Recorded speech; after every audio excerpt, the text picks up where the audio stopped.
we're comparing the Greek word translated rise, which applies to Christ, and the Greek word resurrection, which applies to the second Adam. So the Greek word translated rise is 1453, and that means to awaken from sleep or to rouse from sleep. The Greek word 386 is resurrection, and that means a standing up again, a resurrection from necros, and resurrection from death. So the word resurrection only applies to the second Adam, who experiences necros, complete death. The Christ child cannot experience complete death because that Christ child is the seed that Jehovah gave to national Israel. The only way the Christ child could experience necros would be if there was not one national Israelite left on the face of the earth.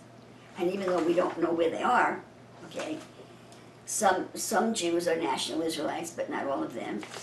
And in any event, there are 11 tribes of national Israel. There are descendants of national Israel scattered wherever they're scattered. So that seed is in the people who have inherited that seed, the true descendants of Abraham. Nobody knows who they are. Even the rabbi in the synagogue that I studied in says that they don't know who's truly Jewish, that when Messiah comes, he's going to tell us who was really a Jew and who was not. And that's a rabbi saying that about the Jewish people. So the only true way to identify a national Israelite is whether or not they have the promised seed in them.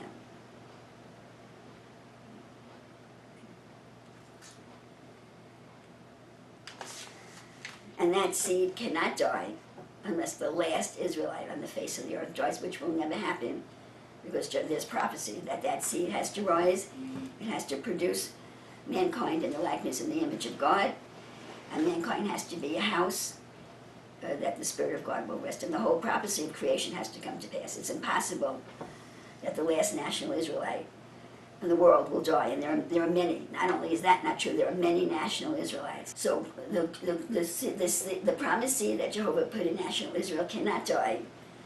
Jehovah will make sure to it. There's more than one. There will always be a company of national Israelites. How does that happen?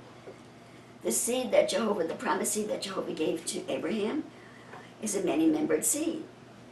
That many-membered seed is traveling from human generation to human generation through natural genetical offspring, through the natural offspring of the people. That seed is in the earth, in the flesh of the human descendants of national Israel. So no matter how many national Israelites you kill, okay, that seed will always still be in the earth.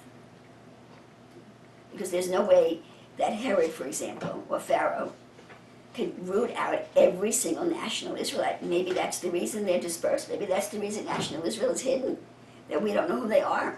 So my point is that this promised seed is in the earth of humanity, traveling from generation to generation through the genome of the descendants of national Israel. Actually, the descendants of Abraham, although the seed did wind up in national Israel.